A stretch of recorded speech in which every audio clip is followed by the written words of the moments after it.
Which rule was created because of something you did? I got candy banned in middle school. In 6th grade, I saved my candy from Halloween and sold it to people over the next week. I made about $20, so next time my mom went to Sam's, I bought a large box of Mars candy. I sold that. Those boxes were about $20, and you can make close to 40 from them. So every week I would save 20 and spend 20 on the candy for next week. Closer to the end of the year, I expanded and was selling a box of Ring Pops, a box of assorted Mars candy, and a box of Skittles every week or two or so. I finished the year with close to $500 in my savings account. I was homeschooled in 7th grade. My parents thought I could get ahead or something, and it was retarded, so I decided to go back to regular school in 8th grade. When I got back, I learned that in my absence the year before, everyone and their mom tried to sell candy. It got so bad that the principal banned candy. I walked in the first week of 8th grade with a box of candy, and the first day someone told me it was banned. I finished selling that box over the next couple weeks and then closed my first successful business due to excess regulation by the authorities. Just like the man, always shutting down businesses if he can have a cut. When I was in middle school, we had a stupid zero-tolerance policy. No violence. If you got in a fight or they just punched you for no reason, both get expelled and cops get called. Well, there was an annoying guy in my school. Though acting kid always wanted to start shit with anyone he could. One day he came at me and punched me. I didn't do anything since we were in school. The teachers showed up, things happen, lots of talking. I get told they'll be suspended and ticket. I say okay and I just jump on him. I mean, he was not expecting that reaction. Teachers start screaming, pulling us apart. I get in the same amount of trouble as I would have if I had not acted. Get sent to alternative school 3 months, then I come back. Seemed that while I was away, anytime any fighting happened, both kids would go crazy to the point where they were asking why the jump in violence. Everyone said if I'm going down either way, then why back off? Kids are stupid and would make mountains out of molehills and then escalate too fast over nothing. This new mentality made them make a rule: if you don't act or hit back and just call a teacher, they would not punish you. Nice work. You ended a stupid fucking rule. Most of these are from kids and young adults so far. Mine happened in my 40s. No tall structures in your garden plot. That rule was added to our community garden regulations after I built a 12-foot high, 16 feet on a side, framework for hanging tomatoes. This was in a 20 by 20 plot. They first tried to make me take it down by invoking the rule about shading other garden plots, but I pointed out that I had an edge plot near a tree. My shade never hit another garden. They then tried to get me on the no permanent structure rule, but my wood on dirt foundation is the legal definition of impermanent in our local building codes. They gave up and let me have my wooden Parthenon of tomatoes, but they changed the rules so that nobody else could build one. You should get a ham radio license and make a really big ham antenna with lattice work and let tomatoes grow on it. They are not allowed to regulate ham antennas because they are under FCC regulation. I mean, it'd be one thing if you built something completely useless. But it is a fucking garden. And you made a tomato tower. Fucking fascists.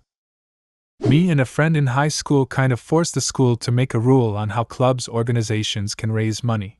My friend and I were leaders of a business club and needed to raise money to cover expenses for our club members to participate in competition, hotel rooms, travel, food, etc. Well, we didn't want to do the standard fundraiser because we didn't have the numbers to sell mass quantities of anything and knew the money raised from that would be minimal and inefficient. So, as businessmen, we decided to make a presentation to real businessmen at the local Chamber of Commerce at their next luncheon. We explained what we are, what our club does, etc., and at the end of our presentation asked for their support through donations. Well, we got $5,000 that day, all from donations. Other clubs at the school complained that that was unfair, so now no clubs at the school can take more than $100 from donations per year. I'm now 24 and quite a few years past high school, but the relationship between the Chamber of Commerce and that club is still strong. They now do an annual golf tournament as a fundraiser, and it brought in $11,000 for the club this past year. Since the funds are raised, it's not considered a donation. The same teacher is still there and invites me and my friend every year to their extravagant dinner field trip that they take the club on at the end of the school year to use up any leftover funds. Dude, you did more for that club than that school ever will. Other clubs at the school complained that that was unfair. Oh, I fucking hate that excuse. How dare someone be better off than me? I'm the reason you can't drink beer in class at my alma mater. I had a prof that dropped a grade for every class you missed. I missed 5 classes and got an F, meaning I had to take it over. I aced every test and knew the material. The next year, I took the class again and showed up every day with nothing but a small cooler full of beer. I would sit in the front and loudly crack open cans of beer and drink them. The prof couldn't do anything because there was nothing in the handbook to prevent it. The next year, there was. This pisses me off to no end. Failed for missing class when you clearly earned an A. Education is a fucking racket. Depends on the class. Tests are just one factor of education. Another big part of education is discussion with other students. If you're not coming to class, you're not participating in discussion. Sure, you can know everything for the test, but tests are one-sided most of the time. Class discussion helps you defend and see a new perspective. I used to put a straw on the butter dispenser in movie theaters and stick the other end in the bottom of my popcorn so the whole bag would be buttered. Taught my friends how to do it. They taught their friends. Then one day, the theater put a sign up that forbade anyone from putting foreign objects on the butter dispenser. It also said that if you wanted butter throughout your whole bag that you should ask the employee to do it. I am oddly proud of that little sign, knowing that I inadvertently started something that grew to such a level that a sign was even necessary.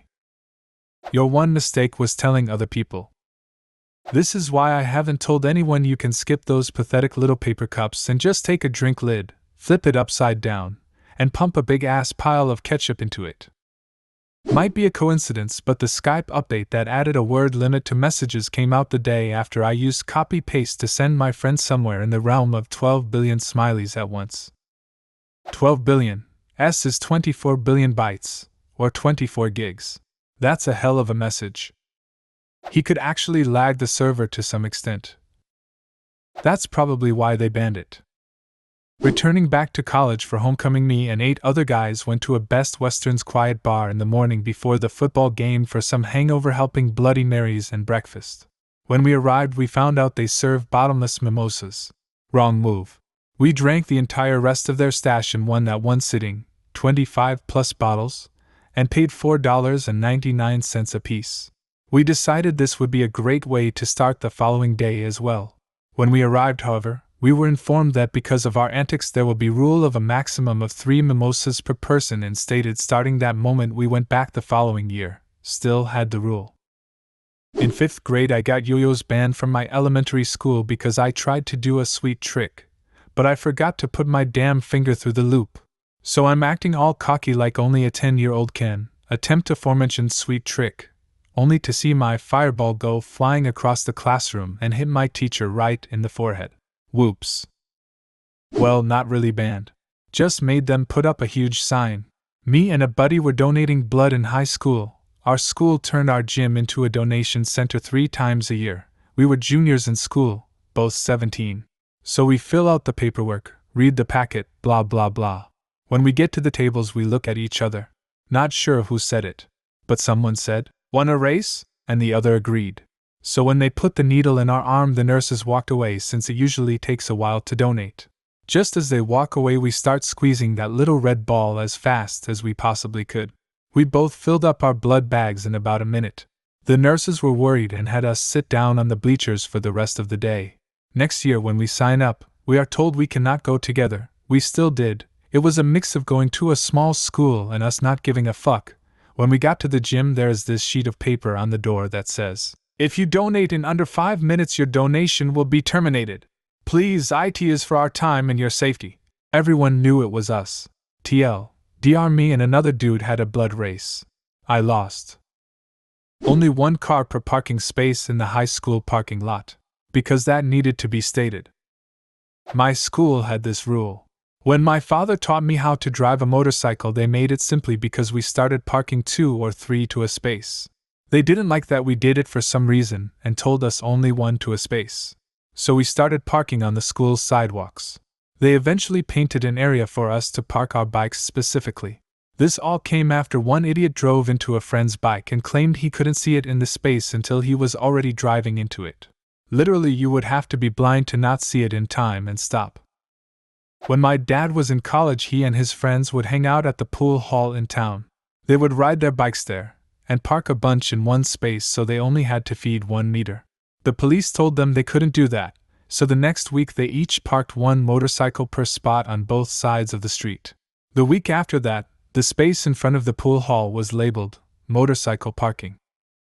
No underwear, no service. My sisters and I were big fans of being naked when we were kids. We're Swedish. It got to the point where my mom had to put her foot down and instituted the rule that I, and the rest, had to minimum be wearing underwear to be served breakfast, lunch, or dinner. Not me personally, but my master's class put a pink tutu on a stuffed elephant at a museum for a project exhibition we did, and now you can't put clothes on the animals at that museum anymore.